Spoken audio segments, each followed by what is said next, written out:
Bon, alors donc, dans ce survol rapide de la théorie classique des solutions de viscosité, avant d'entamer aujourd'hui des choses un peu plus nouvelles, je voudrais donc tout de suite démarrer avec des résultats d'unicité de solutions de viscosité.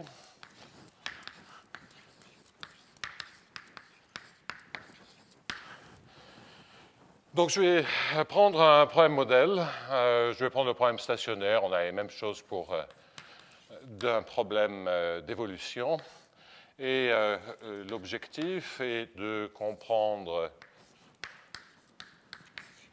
l'unicité des solutions de viscosité, dont je rappellerai la définition dans un instant.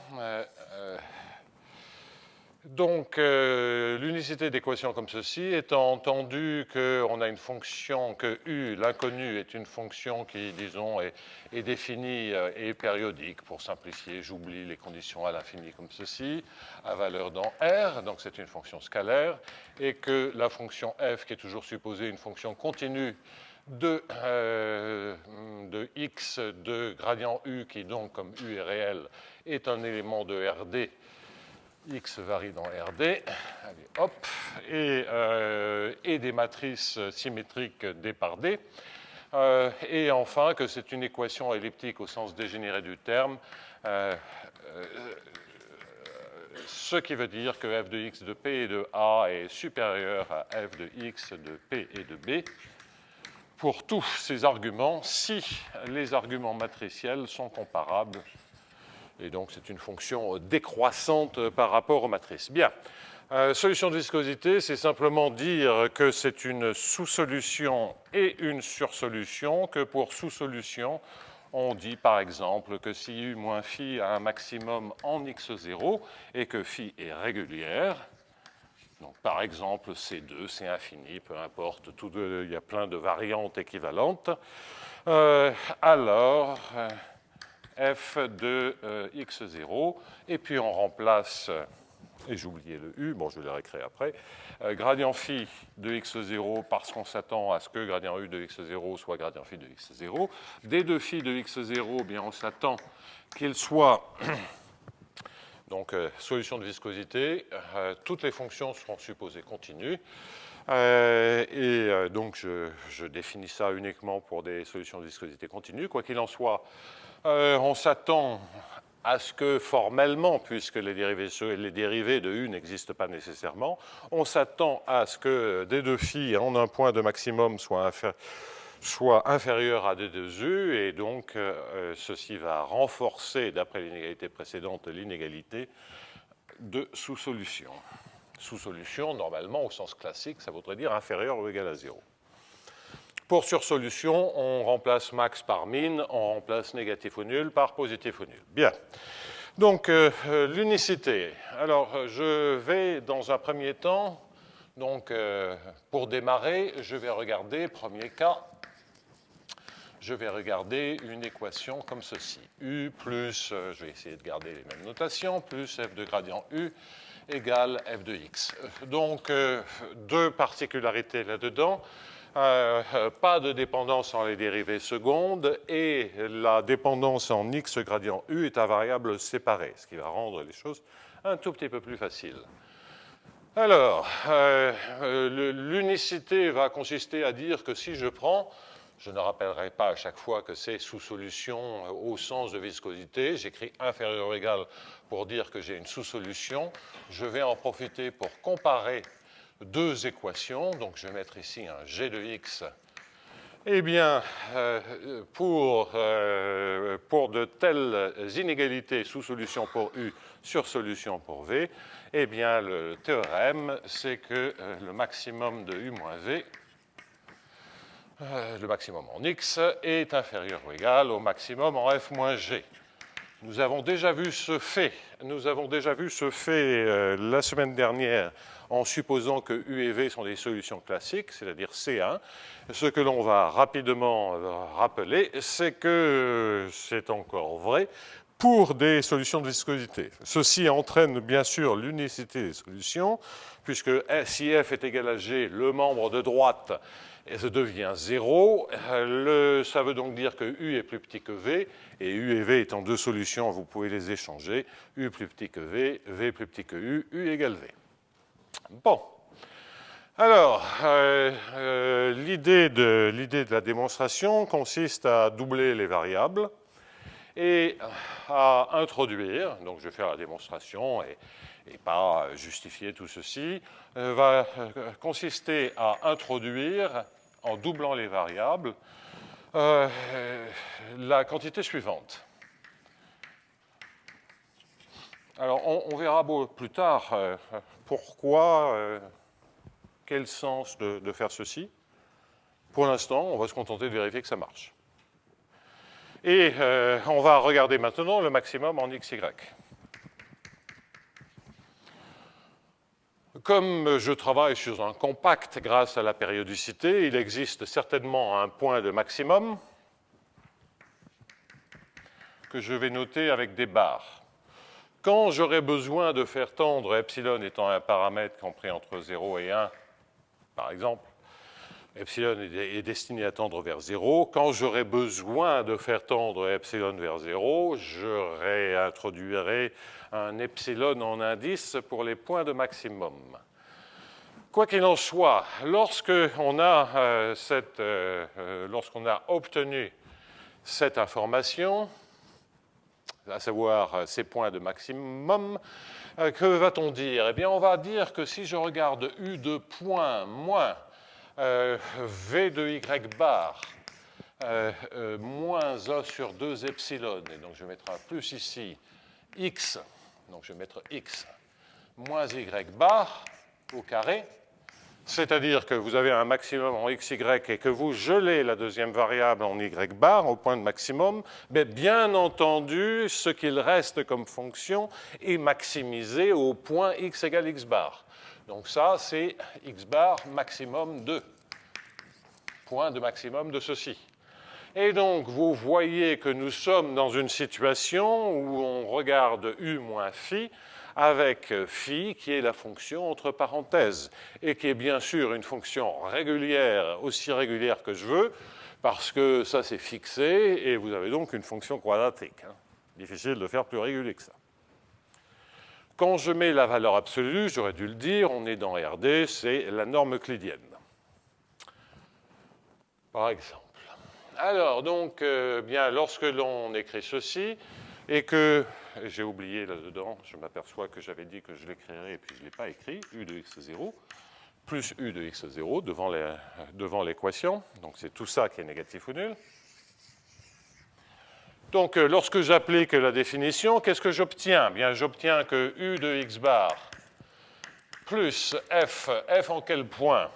F en le point, qui est le gradient de phi au point x bar. Le gradient de phi de point x bar, ça c'est une constante.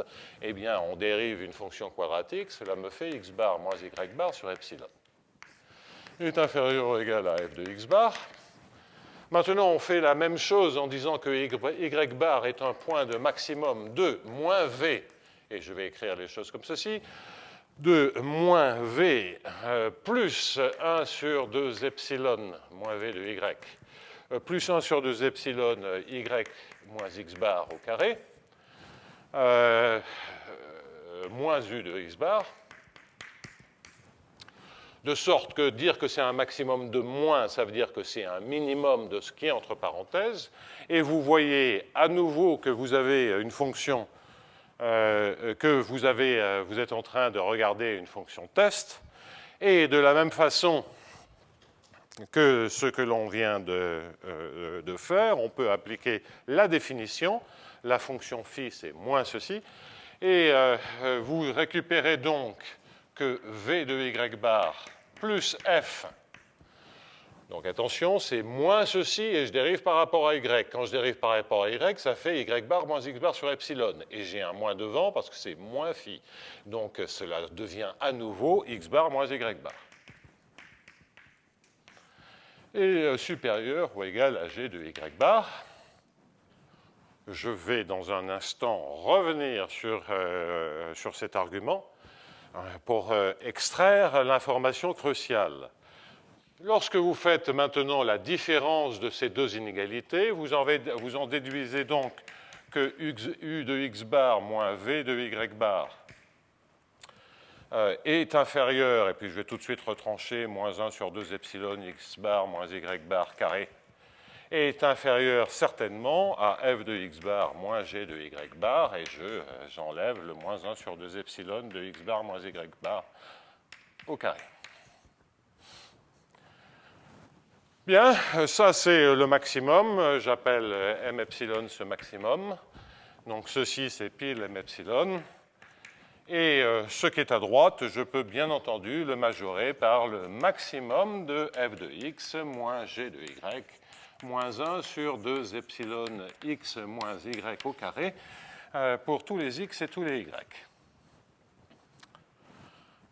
Bon, ben on a pratiquement fini, et il suffit maintenant de faire tendre epsilon vers 0, en observant que comme on manipule des fonctions continues, eh bien, quand epsilon tend vers 0, si l'on veut maximiser, donc je le fais intuitivement, c'est vraiment totalement élémentaire, ce sont des rappels, je les fais rapidement.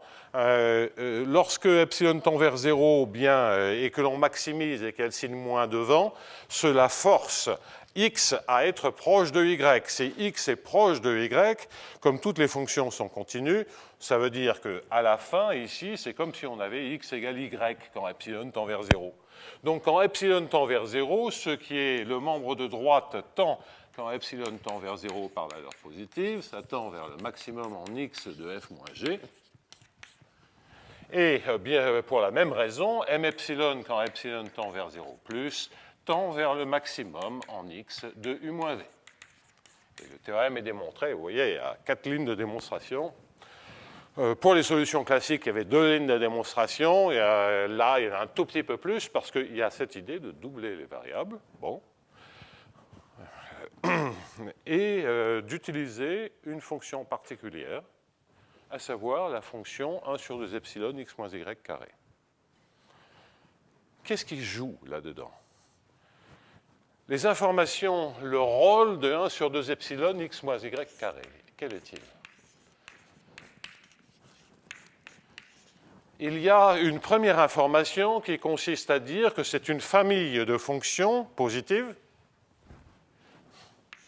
et même strictement positive si y est différent de x, qui, lorsque epsilon tend vers 0, tend vers la fonction qui vaut quoi? Qui vaut plus l'infini si y est différent de x, et qui vaut 0 si y égale à x. Donc, d'une certaine manière, c'est en train d'approcher cette fonction singulière qui vaut plus l'infini partout, sauf en y égale x. Okay?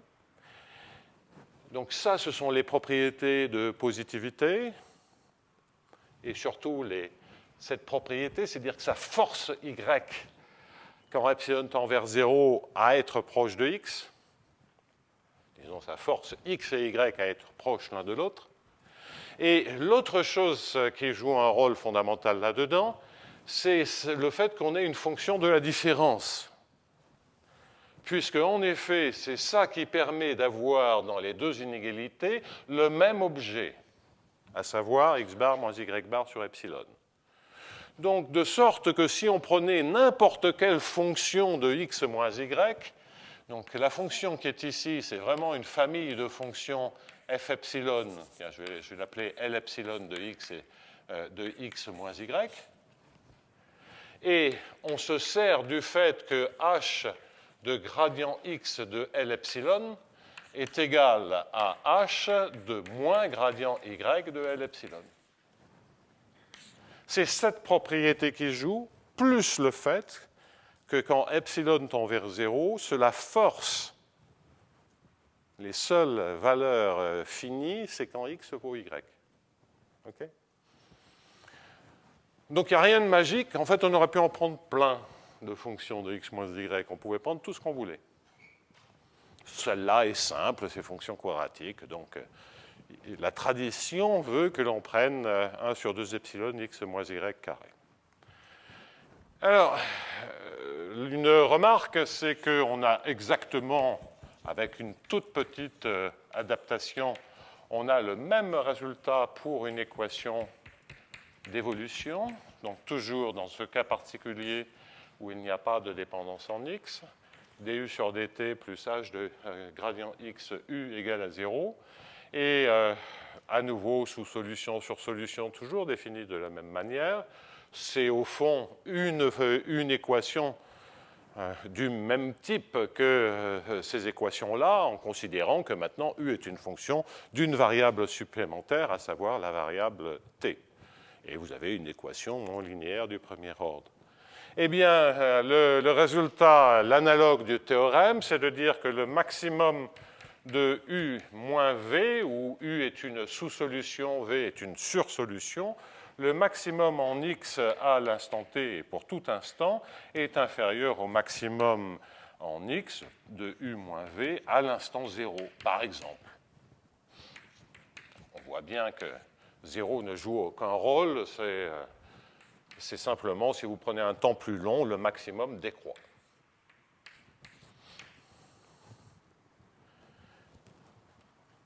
Dans un instant, je vais voir une stratégie différente, légèrement différente pour le choix de fonction de x moins y. Et je veux donner une motivation, c'est que pour regarder un cas plus général et analyser un peu plus précisément cette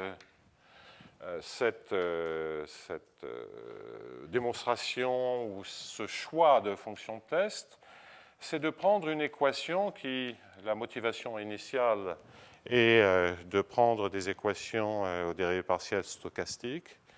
J'en avais parlé il y a très longtemps, je ne vais pas du tout revenir sur le détail de cette motivation, ce sont des choses qu'on a travaillé il y a longtemps avec Souganidis, et je vais vous raconter des choses que l'on a établies plus récemment, ces dernières années, en changeant un tout petit peu de démonstration. Quoi qu'il en soit, l'équation, quelle est-elle? Eh bien, vous rajoutez ici une dépendance en t, zeta point de t égale à 0. Donc je mets ici des guillemets parce que la signification de ceci n'est pas entièrement claire. Elle l'est si zeta est C1, parce que zeta point est une fonction continue. On a une équation avec une dépendance en t, c'est-à-dire une dépendance en x, c'est une variable supplémentaire. Mais on s'intéresse à des zeta qui sont simplement continues, comme des trajectoires browniennes, voire même pire. Et en fait, les résultats que je vais évoquer, en tout cas ces résultats-là, n'ont pas besoin de la régularité brownienne, certes modeste, mais qui est quand même là.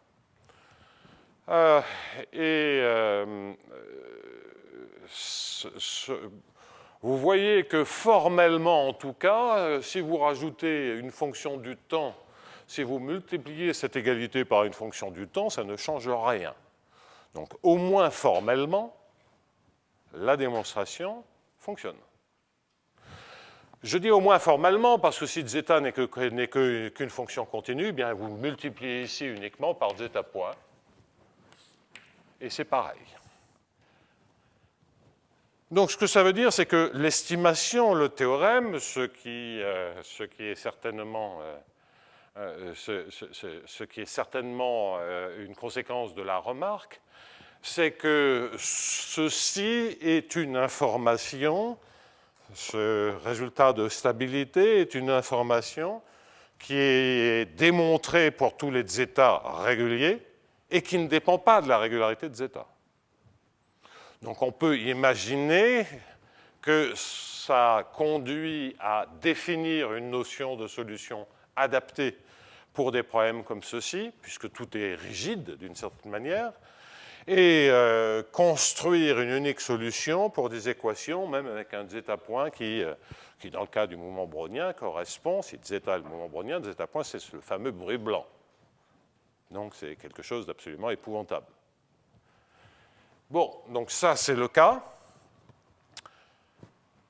c'est pas tant sur l'unicité qu'il faut se soucier, mais là, l'existence est un peu plus problématique et en fait nécessite, c'est une condition nécessaire et suffisante, l'existence nécessite que A soit la différence de deux fonctions convexes. Bon, ça, j'ai absolument pas le temps d'entrer là-dedans, c'est un autre sujet en soi. Notre fameux livre avance à une vitesse d'escargot, enfin fameux pour nous, sur ce sujet. On va garder ça en tête pour tester les démonstrations que l'on va faire par la suite. Je reviens maintenant, en gardant cette motivation en tête, je reviens maintenant à l'équation de départ et je me dis, j'ai fait deux hypothèses. Première hypothèse, variables séparées.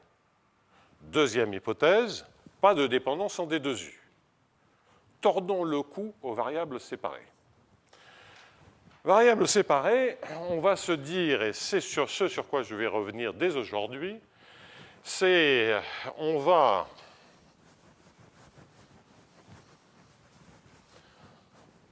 dire, au fond, faisons la même démonstration et voyons où ça coince. Donc j'oublie le 0 et le F et G. Donc ce que l'on va se demander, c'est maximum de U-V, négatif ou nul. Et je garde la démonstration. Donc étant feignant, je réécris certainement pas tout. Et donc simplement, il faut quand même que j'écrive deuxième cas. Toujours pas de dérivée d'ordre 2. Et toujours pas de dérivée d'ordre 2, mais maintenant une dépendance par rapport à x qui est mélangée à travers le f avec la dépendance en les gradients. Eh bien, si on fait la même démonstration, vous voyez que la seule chose, je vais prendre une couleur différente. Ça serait bien qu'on ait des couleurs quand même, parce que là, le seul choix de couleur que j'ai, c'est blanc et jaune. Alors, ça ne fait pas une grosse différence. La seule chose que vous allez avoir, c'est un x bar ici et un y bar là. Je viens de dire, et ceci étant maintenant, par exemple, 0, ça n'a pas d'importance. Lorsqu'on travaillait avec des solutions classiques, on regardait le maximum de U-V, donc on était en quelque sorte en train de regarder un point de maximum où x bar est égal à y bar. Et donc, les choses s'éliminaient totalement. Les gradients étaient les mêmes, ça on l'a gardé en doublant les vitesses, mais on avait le même point. Donc, par soustraction, on avait le principe du maximum. Ici, les gradients sont les mêmes, mais on a bougé le point. OK? Bon. Que déduit-on? Je vais continuer un tout petit instant en jaune.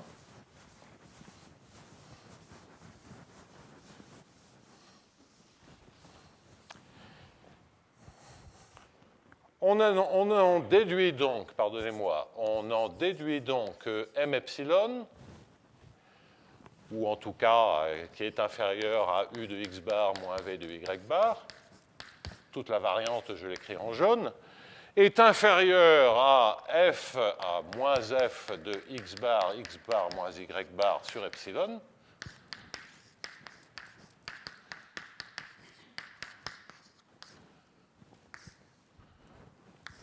Donc ce qui était 0 avant et ce qui permet de conclure, maintenant c'est ce bazar-là. Bon. Ce bazar-là, on va demander qu'il tende vers 0 quand epsilon tend vers 0. Donc le théorème, ça sera que maximum de U-V est inférieur ou égal à 0 si on a la condition suivante. Eh bien, si on a que la condition f de x, x moins y sur epsilon, moins f de y, x moins y sur epsilon, est supérieur ou égal, comme j'ai un signe moins, vous pouvez mettre des variables absolues si vous en avez envie, un moins oméga de x moins y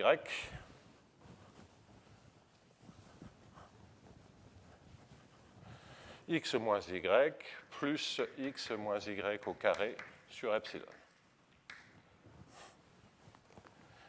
Alors je vais faire des commentaires là-dessus dans un instant. Ça paraît une condition, et on veut que cette inégalité soit vraie pour tout x et y, où oméga est, comme on dit, un module de continuité. C'est pour un certain oméga positif ou nul, qui tend vers 0 quand une fonction continue d'arguments positifs, c'est une fonction continue sur 0 l'infini, par exemple. 0,1 suffirait. Et ce que l'on veut, c'est que oméga de 0 vaille 0.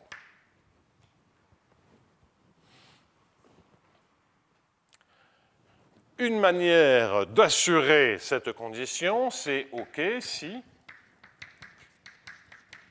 f de x est de p moins f de y est de p, et en valeur absolue, est majoré par oméga de x moins y fois 1 plus p. Donc, qu'est-ce que cela veut dire? Cela veut dire que vous avez un module de continuité. Oméga, c'est comme un module, ça tend vers 0 quand son argument tend vers 0. C'est un module de continuité pour P borné qui vous dit que les choses sont uniformément continues en X. Et cela vous dit la manière au plus linéaire dont ce module se dégrade quand P tend vers l'infini. Si P est très très grand, et que x est proche de y, vous pouvez avoir quelque chose de petit que si x moins y fois p est petit. Avant d'expliquer pourquoi ce genre de condition permet de conclure, je voudrais juste vous donner un exemple pour comprendre cette condition. Maintenant, je peux effacer la démonstration classique. Et on a presque fini les rappels. Ce ne sera plus que les dérives-secondes que je vais faire brutalement.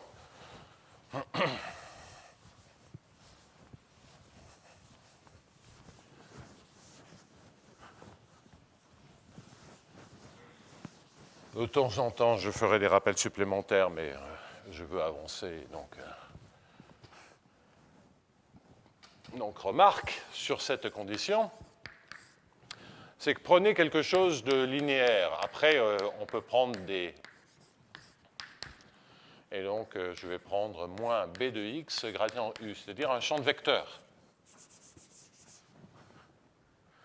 De sorte que si on s'intéressait à des solutions classiques, éventuellement, vous avez un moins f de x. Eh bien, on serait simplement en train d'intégrer f suivant les courbes intégrales de b, c'est-à-dire la solution de l'équadif x point égale b de x. Et la fonction, la solution, en tout cas, on s'attend à ce que ça soit l'intégrale de 0 à l'infini de f de x de t fois e puissance moins t dt, c'est-à-dire la résolution d'un système d'une équation linéaire naturellement associée à une équation différentielle ordinaire. Donc on s'attend à ce que résoudre l'équation soit d'une certaine manière équivalent à résoudre l'équation différentielle ordinaire, et que l'unicité de la solution de l'équation soit reliée, voire équivalente à l'unicité de la solution de l'équation différentielle ordinaire que j'ai écrite. Donc tout ceci doit être équivalent à résoudre x point égale b de x.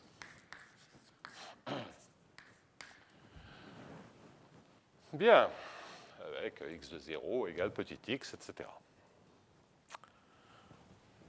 Testons les conditions qui sont là dans le cadre d'un tel exemple. f de x est de p, moins f de y est de p. Eh bien, qu'est-ce que vous récupérez? Vous récupérez b de x moins b de y scalaire p, plus f de x moins f de y. et voulez que ceci ait un module de continuité comme ceci. Alors f est supposé continu, on est dans un cadre périodique, donc uniformément continu.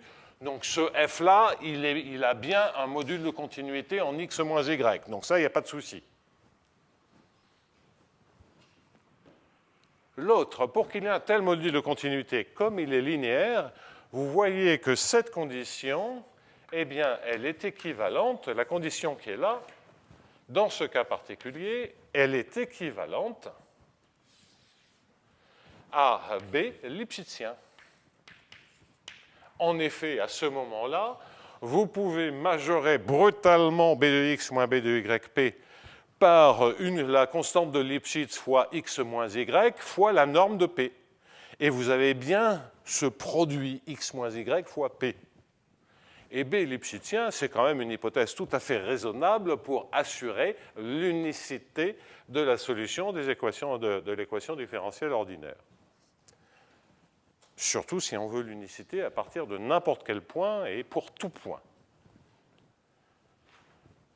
Donc, dans le cas linéaire, on pourrait se dire le oméga, est-ce qu'on peut gratter quelque chose? La réponse est non, parce que ça, c'est linéaire en P.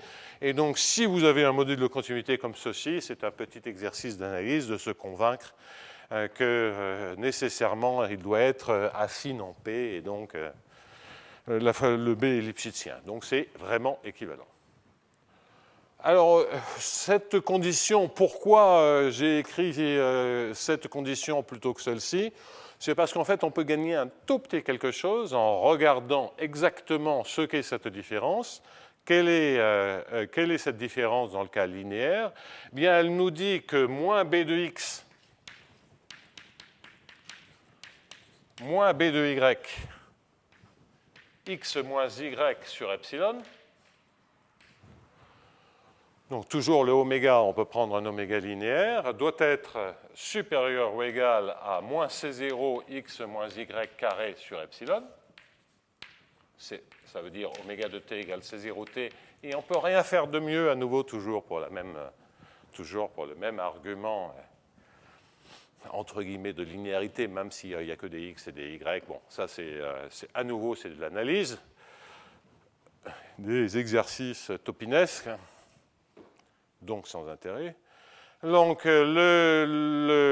lorsque vous divisez par epsilon, vous multipliez par epsilon, que vous changez de signe, vous voyez que la condition qui est là vous dit, est équivalente à dire que b de x moins b de y est inférieur, scalaire x moins y, est inférieur à C0 x moins y, de sorte que c'est quelque chose qu'on appelle semi-monotone, enfin moins b est semi-monotone.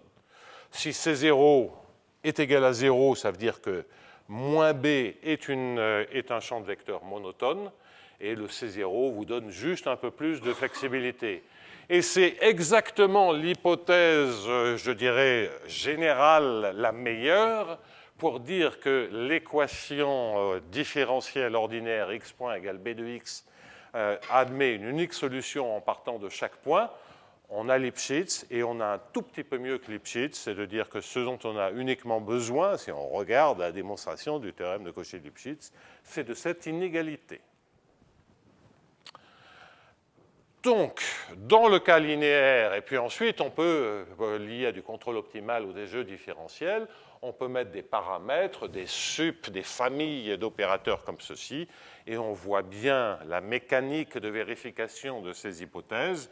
Eh bien, cela voudra dire que si on a des tas de B, qu'on met un sup ou un inf sup, eh bien, on va demander à ce que pour uniformément par rapport aux paramètres, de telles inégalités, soit de Lipschitz, soit la constante de Lipschitz, soit cette inégalité de semi-antimonotonie, eh bien, soit vérifiée indépendamment du paramètre. Donc là, j'ai créé quelque chose de linéaire, mais ça s'étend à des choses non linéaires très simplement. Bien. En tout cas, l'exemple linéaire prouve qu'on obtient ainsi que ce que l'on a envie de faire, ce que l'on a envie pour se débarrasser de ce fichu membre de droite qui apparaît, qui n'était pas là lorsqu'il n'y avait pas de dépendance en x, eh bien,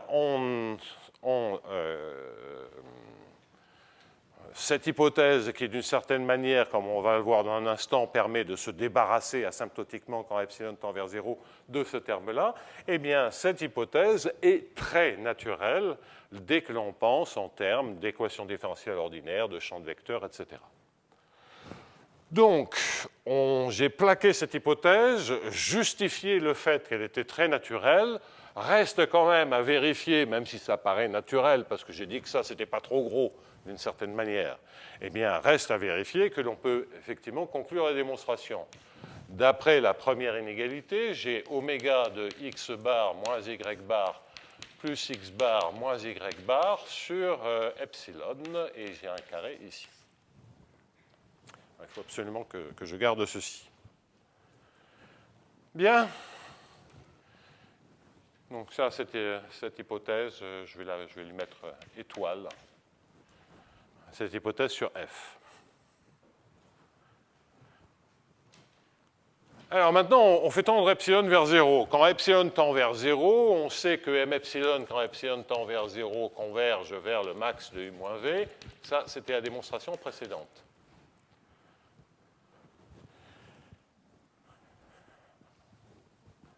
Donc ça, je le garde.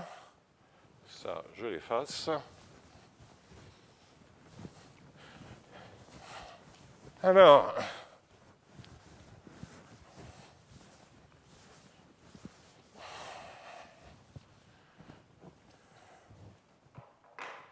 que dire de plus?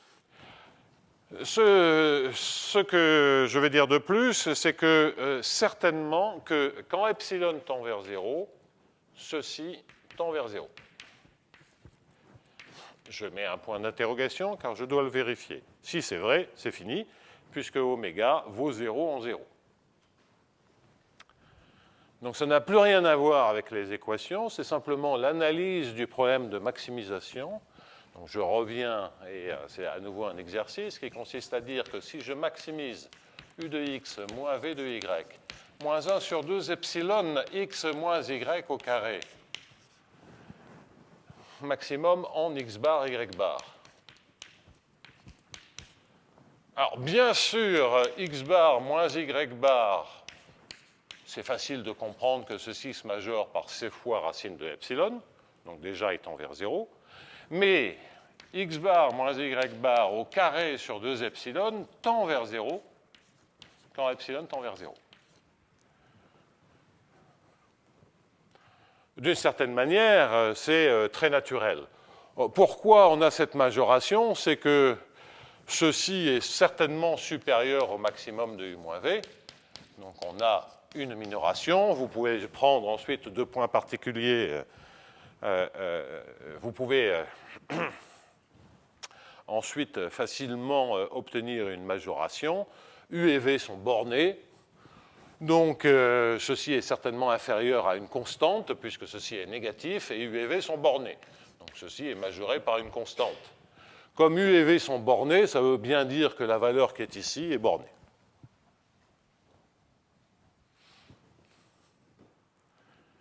Et pourquoi cette inégalité est toujours vraie, non seulement ça tend, mais ça tend par-dessus, c'est en fait bien sûr décroissant, simplement parce que vous pouvez prendre y égale à x, et donc ce maximum contient ce maximum. Bien, mais vous voyez maintenant ce qui se passe, c'est que si y et x se rapprochent, eh bien donc ça tend vers un point, ça tend vers la différence, c'est-à-dire le maximum de u moins v, et donc le morceau en plus qui est négatif, si ça tend vers un maximum de u moins v et que ça, moins ça, tend aussi vers la même chose, ça veut dire que le moins, il doit tendre vers 0. Bon. Alors, à nouveau, ça, c'est un petit exercice. Je ne vais pas perdre du temps à vérifier ceci. C'est des collections d'inégalités. J'aurais pu faire la démonstration brutalement, mais j'essaie de vous donner la motivation de ces faits qui sont totalement élémentaires. Donc ceci, c'est une conséquence directe de la maximisation et du fait que U et V sont continus. En fait, il suffit que U soit semi-continu supérieurement et V semi-continu inférieurement. En d'autres termes, il suffit que U moins V soit Non. Il faut que U soit semi-continu supérieurement et V semi-continu inférieurement. On n'a même pas besoin de la continuité complète. Quoi qu'il en soit, je ne veux pas m'attarder avec de tels détails techniques. On a levé le point d'interrogation. Et vous voyez qu'à la fois l'hypothèse et la démonstration sont un souillard un peu plus compliqué, un peu plus technique. Enfin, ça reste totalement élémentaire. Hein. Il y a juste besoin de savoir, de connaître la définition de la continuité dans cette démonstration. Hein. C'est vraiment quelque chose qu'on pourrait faire immédiatement après avoir appris les dérivés. On n'a besoin d'aucune notion mathématique complexe. J'avais donné une classe pour apprendre les dérivés, mais comme on ne les apprend jamais, d'une certaine manière de nos jours, c'est le vieux con qui parle, vu la manière absolument hallucinante, catastrophique dont la notion de dérivée est enseignée au vu des programmes qui sont donnés et des livres débiles qui sont imposés, évidemment, parfois il est un peu difficile, il est peut-être un peu difficile de dire à quel moment les jeunes apprennent la notion de dérivée. Bon. C'est-à-dire à partir de quel moment ils se sont fait une image mentale correcte de ce que c'est une dérivée et non pas une liste de recettes plus ou moins régurgitées plus ou moins correctement. Donc, ça reste tout à fait élémentaire et devrait être accessible dans un tout début d'études supérieures. Quoi qu'il en soit, la démonstration, s'il est élémentaire, pourquoi elle s'est un tout petit peu plus sophistiquée? C'est parce qu'on a perdu, avec la dépendance en X, on a perdu une des propriétés fondamentales que l'on avait précédemment que j'avais écrite ici, sur le choix de 1 sur 2 epsilon de x moins y au carré. La première série de propriétés, c'était juste de mesurer les écarts de x à y et la positivité, le fait que ça tende vers plus infini, si x est différent de y, que ça va être 0 en x égale y. Donc ça, c'est les propriétés structurelles de ces fonctions. Et puis, la deuxième propriété, c'était de dire que la dérivée en x, c'est moins la dérivée en y. Et que donc, si je n'ai pas de dépendance en x et y, j'obtiens exactement la même chose dans l'équation de sous-solution et dans l'équation de sursolution. Et quand je fais la différence, ça s'annule. Donc, ce que l'on a perdu, c'est la propriété que, ce que j'avais noté L epsilon, que cette propriété n'est plus vraie. Et donc, on doit compenser le fait que ce soit plus vrai en disant, OK, c'est peut-être plus exactement la même chose. Quand on retranche, ça ne disparaît pas instantanément. On a remplacé ça par une hypothèse tout à fait nécessaire au vu de l'exemple linéaire, mais on a remplacé ça par une hypothèse sur f qui a engendré ce terme supplémentaire. Ce n'est pas gênant. On est habitué en analyse à garder des termes d'erreur, à faire tendre les epsilon vers 0. Il a collectionné les inégalités, c'est pratiquement la définition de l'analyse. En revanche, là où ça devient catastrophique, c'est lorsqu'on revient ici. Donc maintenant, je rajoute un x. Je ne sais pas pourquoi tout à coup, il y a un h qui est apparu. De toute façon, il y a un moment où le f va devenir un h. Hein. Tôt ou tard, c'est déjà, le h a déjà fait une incursion dans quelques instants et il reprendra le pas. Quoi qu'il en soit, si je regarde ici, eh bien, je vais avoir la même démonstration si f vérifie étoile. Ça va bien. En revanche, si je regarde cette équation-là, avec un zeta point qui peut être terrible, cette démonstration ne fonctionne plus. Donc là, je vais m'y arrêter. Parce que ce que l'on a dit, c'est que l'on regardait f de x bar moins y bar sur epsilon. Il y a un moins devant, mais comme zeta point n'a aucun signe, ce n'est pas le moins qui va nous aider. Moins f de y bar moins y bar sur epsilon. Et maintenant, c'est multiplié par ce fichu de zeta point. Donc, si vous voulez majorer ça, zeta point étant a priori aussi bien positif que négatif, pensez valeur absolue. Vous pouvez majorer que par une valeur absolue. Et donc, ce que vous voyez apparaître, c'est la différence des f. Ça va. Parce que c'est exactement le terme que j'ai écrit précédemment. Mais ce que ça vous fait sortir, c'est la valeur absolue de zeta point. Donc ça, c'est quelque chose dont on peut imaginer que ce soit petit. Donc un certain m de epsilon qui tend vers 0 quand epsilon tend vers 0. Mais c'est multiplié par zeta point. Et même si on l'intègre, ça veut dire que l'erreur, eh bien, elle va être comme m de epsilon qui est petit, mais elle va être fois l'intégrale de 0 à t de zeta point, c'est-à-dire la variation totale de la fonction continue de zeta. Et le seul problème, c'est que des fonctions qui ont une variation totale finie, c'est une classe restreinte de fonctions continues, on est certainement loin d'avoir toutes les fonctions continues, et que si on regarde zeta comme étant une trajectoire brownienne, eh bien, pour presque toutes les trajectoires browniennes, la variation est infinie. Et donc, la borne, c'est certes quelque chose de petit, mais multiplié par plus infini, c'est-à-dire qu'on n'a plus rien. Donc, cette démonstration s'effondre complètement. La démonstration classique s'effondre complètement lorsqu'on va regarder du côté de dépendance en T assez irrégulière, puisqu'on pense à du bruit blanc et des choses comme ceci. Et il y a toutes sortes de raisons pour regarder ces extensions. Alors, c'est ce qui nous a amené avec Takesu Ganedis à développer, à faire des contorsions techniques assez épouvantables pour gérer cette situation-là, avec des hypothèses, des classes d'hypothèses suivant la régularité de zeta, le coefficient d'Hölder, etc. On rentre dans une technique qui est associée aux caractéristiques, je n'ai pas le temps d'en parler.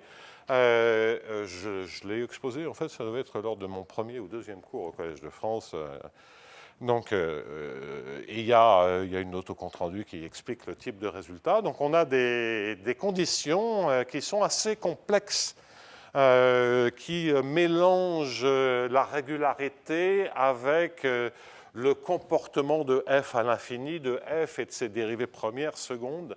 Donc, ce n'est pas qu'il y a un seul résultat, il y a en fait toute une panoplie de résultats avec une balance entre régularité et comportement.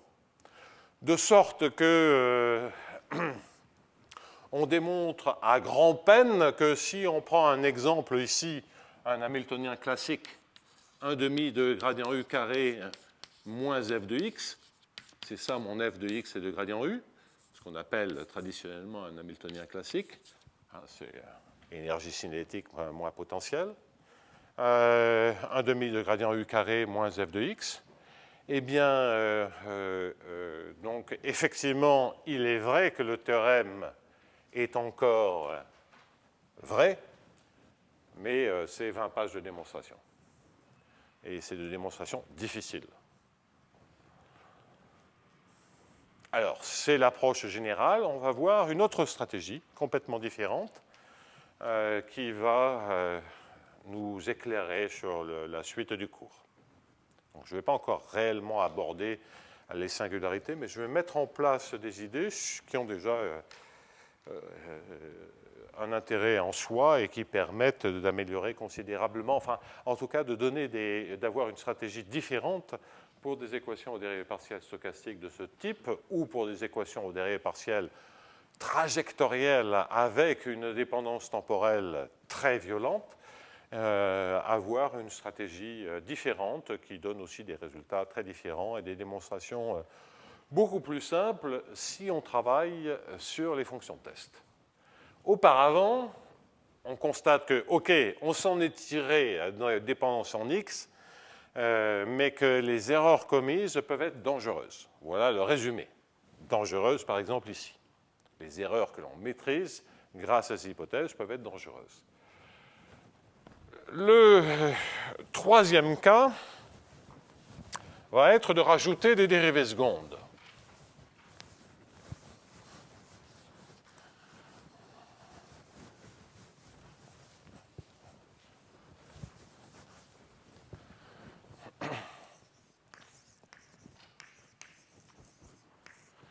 On commence à rajouter des dérivées secondes. Bon, on a vu que la dépendance en X, ça se compliquait un peu. Je vais commencer déjà par virer la dépendance en X, puis après, ça sera le cas général. Donc, je vais mettre U plus F de gradient U, d 2U, inférieur ou égal à F de X, c'est-à-dire qu'à nouveau, il y a de la dépendance en X, mais elle est à variable séparée. V plus F de gradient V, d 2V, supérieur ou égal à G de X. Bien.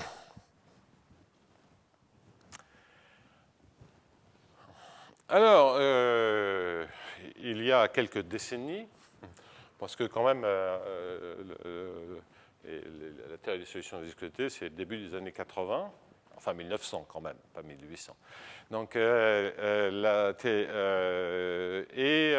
assez rapidement, bon, je m'étais rendu compte que même si on avait fait ça pour le premier ordre, on avait des motivations qui dépassaient le premier ordre et on était complètement sec sur le deuxième ordre. Je m'étais rendu compte qu'on pouvait contourner la difficulté dans le cas des problèmes d'Hamilton, Jacobi et Bellman en se servant d'arguments mixtes, un peu la notion et puis beaucoup les formules, le fait que ce soit un suprémum, que l'on puisse approcher par des fonctions régulières, que l'on puisse... bref, en se servant de structures particulières, je m'étais rendu compte que oui, les théorèmes étaient vrais, en se servant en contournant la difficulté. Il n'en demeure pas moins qu'on était complètement bloqué sur la difficulté que je vais maintenant expliquer, c'est que si je reviens en arrière avec 1 sur 2 epsilon de x moins y au carré, ce que j'ai baptisé L epsilon, donc, on a vu que la propriété fondamentale qui faisait marcher la solution, c'était de dire que gradient en x, parce que c'est une fonction de x moins y, c'est moins le gradient en y. Malheureusement, quand vous prenez la dérivée seconde, vous n'avez pas un moins, vous avez plus. Et donc, ça, c'est catastrophique. Parce que dans la différence, les choses s'ajoutent au lieu de se retrancher. Et ça, en fait, ça fait la matrice identité sur epsilon. Donc, patatras. La vision élémentaire naïve s'effondre. En même temps, les stratégies de contournement, en tout cas dans le cadre du contrôle stochastique, ou en se servant de situations de régularité en dimension 2, etc. En dimension 2, dans le cas uniformément elliptique, je savais qu'il y avait unicité, etc., nous faisaient dire que ça doit être vrai. On n'avait vraiment aucune idée de comment ça marchait. Alors, c'est là que Bob Jensen a eu une idée absolument remarquable, qui a débloqué complètement la situation. Certes, l'article initial est un peu confus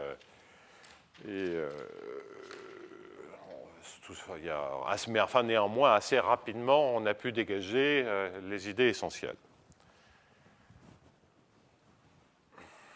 Donc, et qui sont exposés dans le manuel sur les solutions de viscosité que nous publiâmes il y a fort longtemps avec Hitoshi Ishii et Michael Crandall.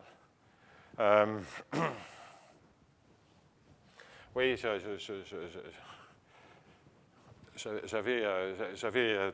j'aime bien de temps en temps glisser des petits sourires dans les articles, et à l'occasion de ce User's Guide, de ce manuel,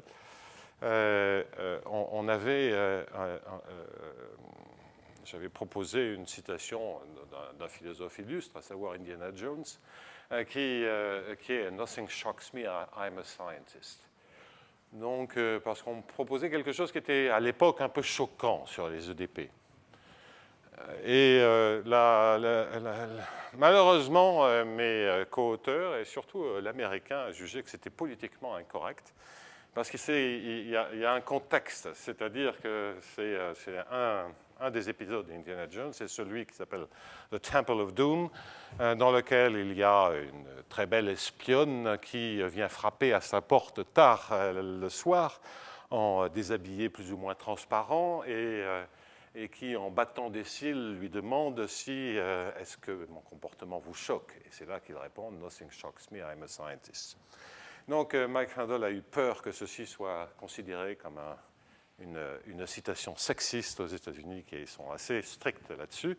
Donc ça a été supprimé. Mais l'anecdote personnelle que j'ai le plus appréciée, c'est comment convaincre un collègue et ami collaborateur japonais, c'est sur les différences culturelles ce thème, de la citation. Donc je me souviens d'un dîner, dans un petit bar de Tokyo, à manger des nouilles très populaires, etc., très, très sympa d'ailleurs, et Hitoshi me demande très sérieusement, enfin la japonaise, très sérieux, visage fermé et tout, explique-moi le contexte de la citation. Je lui raconte donc ce que je viens de vous raconter. Et puis là, plus rien. Au bout de 5 minutes, Hitoshi me dit « d'accord hein ». Donc ça, c'est... mais finalement, c'est l'Américain qui a pétoché, alors que franchement, il n'y avait pas de quoi fouetter un chat. Mais bon, les perceptions sont un peu différentes.